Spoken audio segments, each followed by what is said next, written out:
Three, two, one. I think we're live. And hey guys, welcome to my channel, Diagnosing United. I am here for yet another Manchester United versus Brighton preview. Hopefully we won't have too many more of these. It's no fun playing the same teams again and again, is it? Especially when they've kind of got our number a little bit. Although, was that to do with the lack of preseason? I don't know. We'll find out, I'm sure. Anyway, yeah, we're playing Brighton again, this time in the EFL Cup. Obviously, on Saturday, we really got away with one. We had the Bruno penalty after 90 minutes, and I really don't want to have another game where we perform like that. However, I wouldn't be surprised if we have a very cagey match. I wouldn't be surprised if we have a very kind of a game where United set up with a tight formation, really to contain, to get minutes into the legs and just nick it by a couple of goals to avoid falling into the same traps that we fell into on Saturday. And I'll get into that when I throw up my starting 11. But in other news, just seeing on Twitter just before I came on, Jadon Sancho has not travelled with the Borussia Dortmund squad for a game against Bayern Munich of all teams, and he's had a coronavirus test yesterday, was negative, and they're saying he has quote unquote respiratory symptoms. Now, if he's had the test and he's tested negative and he's not got the virus, that starts to make you think, is there something going on? Is there potentially something in the offing? And you don't want to get too much hope, but maybe United have finally made some sort of indication that they're willing to meet the fee that Dortmund want. So hopefully we'll see some movement there. I thought I'd just bring that up because it broke just as I was setting the stream back up. So I thought I'd just drop that in. So let me know, guys, do you think Jadon Sancho is going to turn up in a United's number 7 shirt by the end of the window? Or do you think we'll be looking at an Ismail Sarr or someone along those lines in a more temporary kind of secondary sort of choice position and then fill it at a later date with a more first choice player? Although Ismail Sarr is pretty good. He's done well for Watford, and I would be pretty happy to see him in a United shirt. And giving him a year where we say maybe you've got 12 months to prove to us we don't need a Jadon Sancho, might be a good move. But at the moment, I think Sancho is the perfect player for United, especially on the right-hand side where we don't really have someone who fulfills that role at the present time. So I'd really like to see him come in, as would, I think, 99% of United fans. We're just sick of the circus surrounding the transfer window and the way that the board handle it. So let's see what happens there. Anyway, shall I dive straight into my starting 11? I think I will. So let me get that up for you guys. Here we go. I have to come this way. So I've gone with Henderson in net. I think he played especially well last weekend. He didn't have lots and lots to do, but the one save that he did have to make was a really good one. Kind of the epitome of playing in nets for United. I think that last week's game against Luton Town kind of showed. Let's take this off.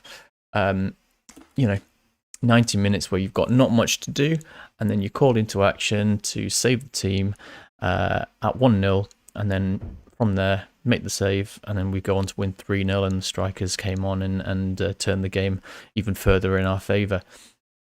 So I think he's done really well. I don't think he's at the level of a De Gea yet, or a De Gea at his prime yet. And I think they're both signs that they're pushing each other. De Gea made some good saves at the weekend, and the goals, I don't think you can fault him for any of them.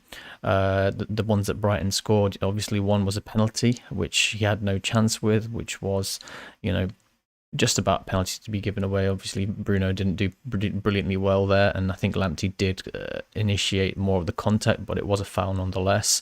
And then the second one was obviously the issue with Wan-Bissaka down the right-hand side, pulling too far towards the inside and getting dragged in, and Fernandes didn't follow the man. Between the two of them, something could have been done, but you wouldn't lay that at Dean's door. So I'm putting Dean back in the nets for this game, and hopefully to see him build upon what we saw last week. I've gone with 3 at the back. Now, obviously, we saw the issue that we had against Brighton at the weekend. They were overloading wide areas, and I just thought we needed a little bit more stability in defence, and we needed some way to be able to cover wider areas whilst not giving away too much space in the centre of the goal. So the perfect way to do that is, of course, to add in a third defender.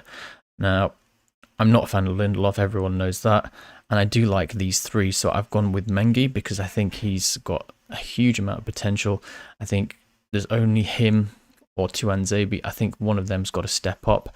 I think Bailly isn't fit enough to be relied upon, so I think there's a real chance for a Tuanzebe if he can stay fit. Obviously, he had his injury problems, but from what I can tell, there was an actual I think it was an ankle issue, so hopefully that's not something that will recur. You get more worried from my point of view with recurrent muscle injuries. I think if you're getting recurrent muscle injuries, that's something to be worried about. Hopefully ankle injuries or impact injuries aren't something that we're going to see a recurrence of, but we'll see. But I think there's definitely a spot to be taken at centre half if Mengi wants it and is able to deliver. Obviously, they're both very young. Mengi's only 18 and Tuanzebe's 2021, so he's also quite young for a defender. But I definitely think there's a gap there to be taken. He's good, he's strong in the air, good tackler, reads the game well, and he's lightning quick. So I think you're probably looking at someone who would match and suit well with Harry Maguire. In a 2 and in a 3, obviously you can see the same sort of thing, and you could even do something like this where we maybe switch Maguire to a central role where he's able to step out and have both these guys covering the flanks and covering the channels and letting the fullbacks push on. So that's why I've gone with the 3. Obviously, Bailly and Maguire. Maguire, I think if he's fit, he starts, and Bailly, I think he needs a bit more game time to get fully up to speed, and I fully expect him, if he can stay fit, to be the number 1 choice alongside Maguire. If he can stay fit, it's a huge thing. Obviously, Harry Maguire, captain, going to keep him in there. He's got the armband, and I think it's something that's really spurred him on. So hopefully we can see more of that from Harry. At fullback, I've gone with Williams and Fosu-Mensah. Now, I think this is the reason I've done this is because I think Williams has got a good engine on him. He gets up and supports the attack well. You'll frequently see him within the 18-yard box and a little more centrally. And Fosu-Mensah on the other side is a little more defensive-minded, but he's also got the engine to get up and down. He can also go both ways. While not a Mason Greenwood level of two-footedness, I don't think he's bad on either side. So he's someone that I think could be useful in that particular situation. He's also a little bit more defensive-minded than Williams, so you could see him maybe hanging back slightly and allowing Williams to maraud down that left-hand side. Now, obviously, if we have Tariq Lamptey to think about, you may see a little bit less, and maybe they switch over because both are very versatile. So it keeps on locking itself. So you might actually see that if we're looking at keeping Fosu-Mensah against Tariq Lamptey, because Fosu-Mensah is one of the quickest players at the club. I think he was actually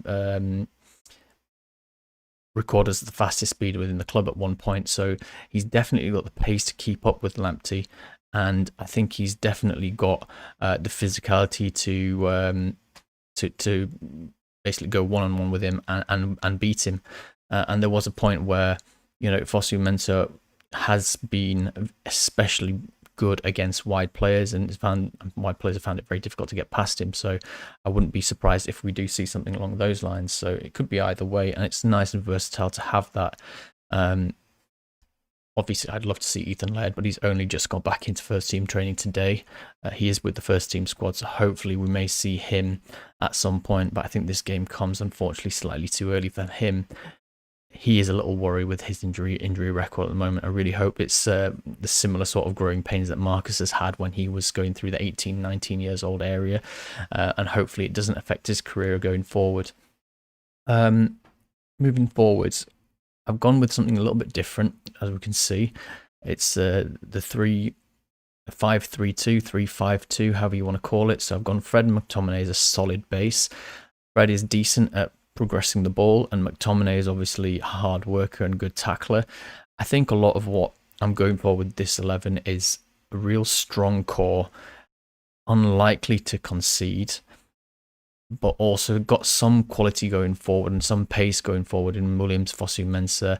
Van der Beek's got real quality and creation. Lingard is a hard worker, and he has got a good finish in him.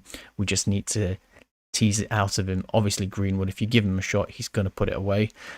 So I think there are qualities there within the squad, within this 11 to finish the game. And obviously, we can have the likes of Rashford, Martial, Pogba, etc., Fernandes on the bench to come on if need be. But I think this is an 11 that, if they played the full 90 minutes, you wouldn't be too worried, because the majority of these guys are unlikely to be starting against Spurs in the Premier League on Saturday, which is 3 p.m. kickoff, I think. So that's why I've gone with this one. And there we've got Lingard and Greenwood, again, pressing high from Lingard and Van der Beek.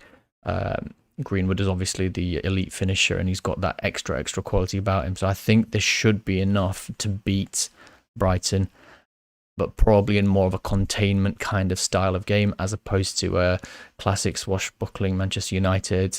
We're going to tear you apart and just go through the gears and beat you that way.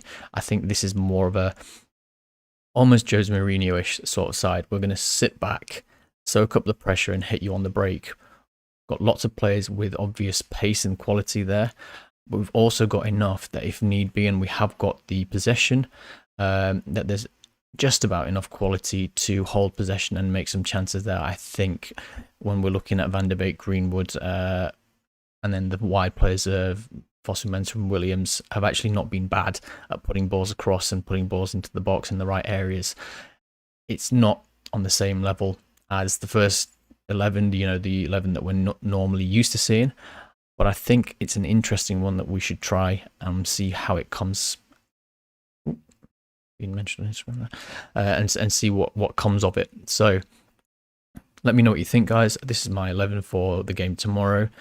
I think the 5 at the back, or 3-5-2, however you want to look at it, with the wing backs, eliminates the issue of people getting caught on the outside, like we saw for the goal just before Bruno finished them off after full time. But that's my thoughts on this particular game, guys. I think we probably win 1-0, 2-0. If things go the way I'm thinking, I think it will be another sluggish start to United, which is why I've gone with a really solid kind of base to work from. 2 quite solid midfielders, 3 strong defenders, and then the other players to fill the gaps. Obviously Van der Beek has looked the sharpest, so he's probably my man to watch, alongside Greenwood, who obviously, if he gets a chance, he rarely misses. Let me know what you think, guys. Don't forget to like, comment, and subscribe if you're new, and drop your score predictions down in the comments below. Let me know what you think of the team selection. What would you change? Do you think I'm crazy, or do you think it's not a bad shout? And hopefully we'll see another win. Sweet. See you later, guys.